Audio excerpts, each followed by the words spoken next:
இந்த சம்ம சால்வ் பண்றதுக்கு முன்னாடி இந்த வீடியோ அப்படியே பாஸ் பண்ணிட்டு இந்த சம்ம நீங்க ட்ரை பண்ணி பாருங்க. சரியா?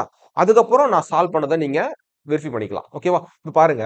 இது போல சம்ஸ் வந்தாலே நம்ம டிஜிட் பார்க்கணும். இந்த முதல் டிஜிட்டும், லாஸ்ட் டிஜிட்டும் எவ்வளவு வேரியேஷன் இருக்கு? டிஃபரன்ஸ் சொல்லிட்டு பார்த்தோம் அப்படின்னா, இங்க சிங்கிள் டிஜிட்ல இருக்கிறது இங்க 4 டிஜிட்டா மாறி இருக்கு.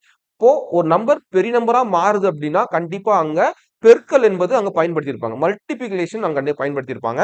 அதன் அடிப்படையில இங்க என்ன வரும் சொல்லிட்டு நம்ம கண்டுபிடிக்கணும். சரியா? இப்போ ஒரு ரீசனிங், ஒரு லாஜிக்கல் ரீசன் கண்டுபிடிக்கணும். இப்போ 5ன்றது எப்படி 41 மாறுச்சு?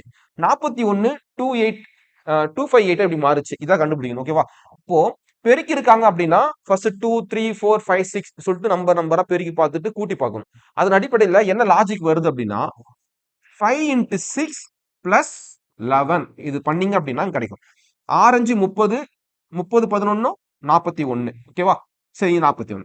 இப்ப பாருங்க. 41 எப்படிங்க 28 மாறுச்சு அப்படின்னா, into 6 plus 12.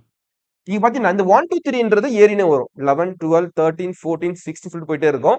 அது அடிப்படையில பார்க்கும்போது என்ன வரும்? 258 வரும்.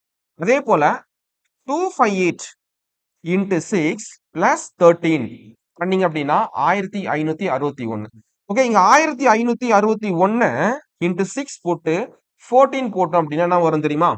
இது பெருக்கி பார்க்கணும். 4 6 6 6 6 36க்கு 6 மிச்சம் 3 6 5 30 33 33 4 6 6 மிச்சம் 3 இருக்கு மிச்சம் 9 9366 இங்க இருக்கா? ஆனா ஆப்ஷன்ல தப்பானது கொடுத்திருப்பாங்க. என்ன பண்ணோம்? இவரை கூட நம்ம என்ன பண்ணோம்? 14 ஆட் பண்ணோம்.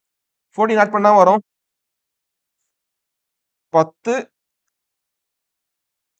9366 14. ஓகேவா?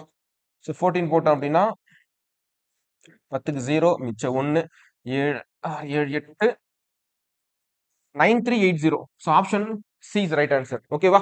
அடுத்து உங்களுக்கு சம் இருக்கு. இது பாத்துருங்க. இதை அதே ஃபார்முலா செக் பண்ணி பாருங்க.